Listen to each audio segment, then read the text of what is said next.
Voilà, je n'ai pas la voix aussi cristalline que d'habitude, mais bon, vous me permettrez en tout cas de vous glisser ces quelques mots. Le danger, en tant qu'artiste solo, c'est de finir en chanteur tabouret, de capitaliser sur un ancien succès, de profiter de la fidélité du public. Cette petite phrase d'un de mes Brestois favoris, qui s'appelle Christophe Miossec, et qui s'est toujours trouvé en fait les mots justes, elle me plaît énormément parce qu'elle résume parfaitement bien le défi qu'a toujours su relever Produit en Bretagne. Produit en Bretagne n'a absolument rien d'un vieux chanteur de tabouret. Produit en Bretagne ne capitalise jamais uniquement sur ses vieux succès et sa nostalgie.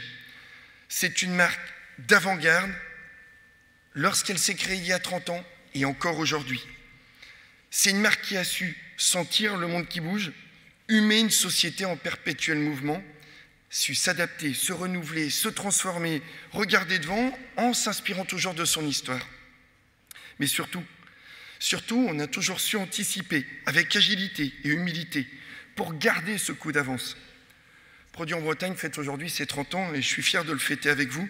Et on peut tous être fiers ici d'avoir un réseau avec une telle capacité à éclairer. Je parlais d'humilité tout à l'heure. Grande qualité partagée des Bretonnes et grande qualité partagée des Bretons et qui fait aussi notre force. On peut, je pense aussi, avec toute l'humilité qui nous caractérise, être fiers de tout ce qu'on a construit. Et on sait aussi garder la tête froide, car nous sommes conscients que rien n'est jamais acquis.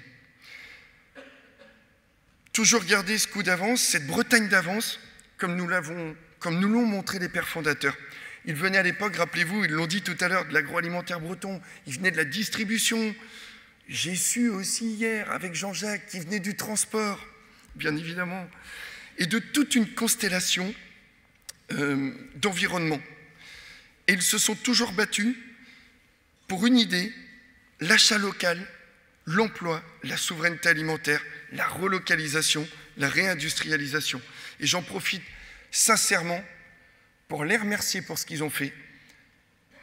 Parce qu'on est tous dépositaires de cette marque, c'est grâce à eux. Et j'aimerais qu'on puisse les applaudir à tout rompre.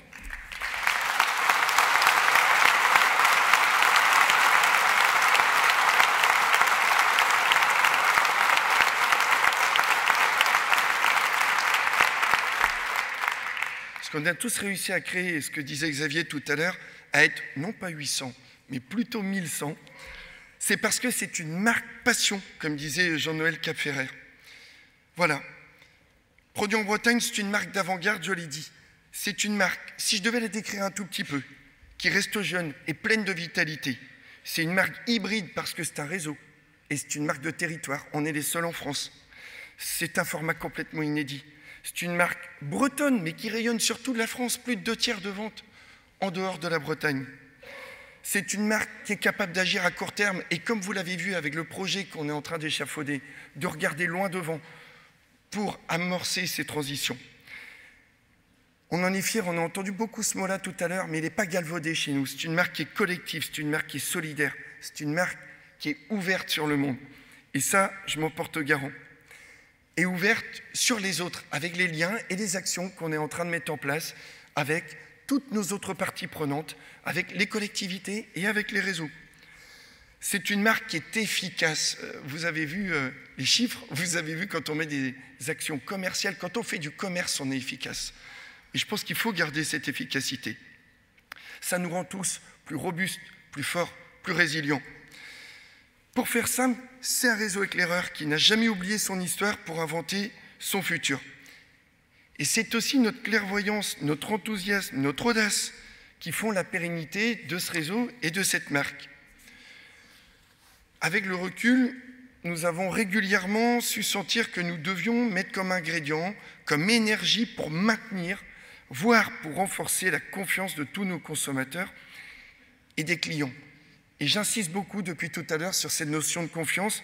Et je le dis avec beaucoup de sincérité, beaucoup de passion, sans ambiguïté, parce que je suis quelqu'un de très clair. On ne doit jamais faiblir sur nos engagements, on ne doit jamais faiblir sur nos preuves de confiance. C'est pour ça que je voulais aussi le mettre dans nos enjeux. C'est pour cela aussi que j'en appelle à toute votre détermination. J'entends depuis tout à l'heure que le breton, il n'est pas têtu, il est déterminé. Ben, soyons déterminés sur des sujets comme la RSE. Soyons déterminés comme des sujets comme les habilitations produits, les fiches produits, qui doivent être aujourd'hui mieux documentés et tellement essentiels. Il en va de notre légitimité, de notre crédibilité, que ce logo jaune et bleu reste respecté.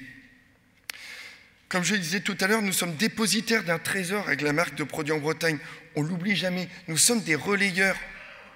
On le transmettra à d'autres. Et j'espère dans 30 ans, avec autant de vivacité et autant de confiance. Alors voilà, continuons. Ce qui a toujours été notre force, jouons collectif, protégeons ce trésor que nous avons entre les mains.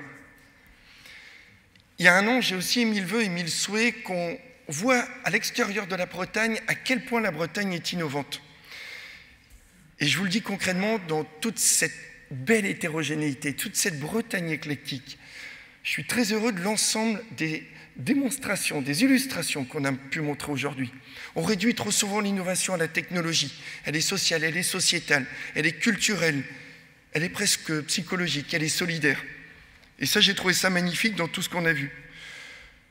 Je prends encore un ou deux exemples et j'ai envie de citer, faire un petit clin d'œil à Valérie Cotreau, qui est membre du conseil d'administration. Vous l'avez peut-être vu il y a quelques jours dans les beaux médias bretons. Une équipe bretonne qui est composée d'Artefacto, du Polmer Saint-Hélier à Rennes, j'espère bien le prononcer, de l'Institut de recherche technologique BICOM et d'Apizi, qui est à Lannion, et qui travaillent ensemble sur une solution de télérééducation en réalité virtuelle. Et là, mesdames et messieurs, c'est une première mondiale. Bon, on peut quand même se le dire, c'est quand même plutôt pas mal. Et puis je vais aller à l'opposé en termes de technologie. L'autre jour, je visitais une ferme, la ferme de la Maisonneuve à Plestan, de la coopérative du Gouessant. J'ai été complètement saisi parce qu'elle initie en fait une démarche de recherche, de progrès pour la filière porc, dans l'idée du bien-être animal de demain. Et là, c'est une première en France dans ce modèle. Et je peux vous dire que moi, c'est quelque chose qui m'a énormément marqué. C'est une ferme pilote. Et vous en avez certainement jamais vu une comme ça. Donc je vous invite à aller la visiter si à un moment donné vous en avez l'occasion. Allez, je pourrais encore prendre des dizaines d'exemples pour vous convaincre, mais vous êtes convaincus. Et moi, je suis convaincu. Ce qui nous reste à convaincre, c'est les gens de l'extérieur.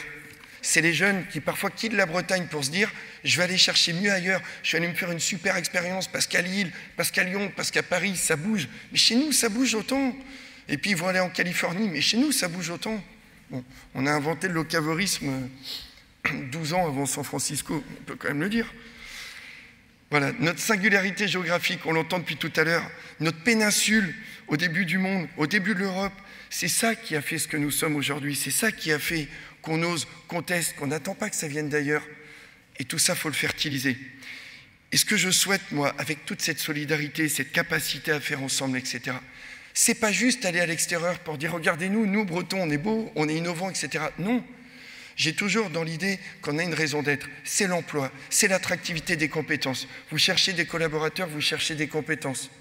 C'est comme ça qu'on va les attirer. C'est en montrant que la Bretagne, c'est pas juste pour bien vivre, c'est pas juste pour bien vieillir, c'est pas juste pour passer des belles vacances. On y travaille bien et c'est pétillant.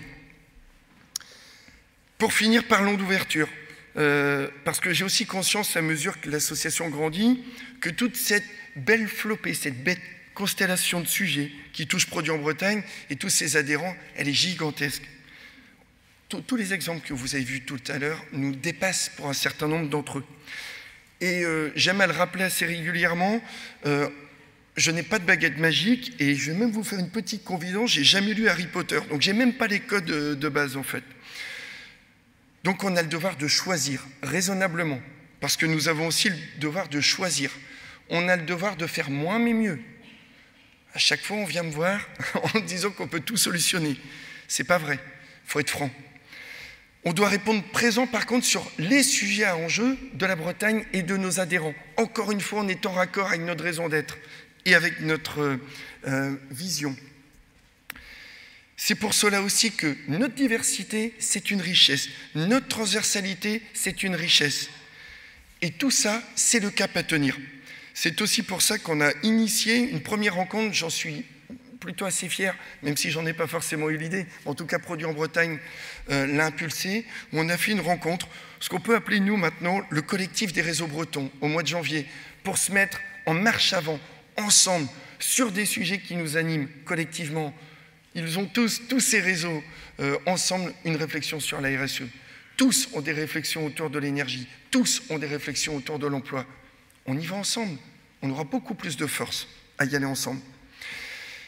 L'envie et l'enthousiasme étaient vraiment là, et je pense que toutes ces synergies, ça ne va pas être uniquement des mots ou une seule réunion, ça va être une vraie mise en œuvre d'une dynamique collective.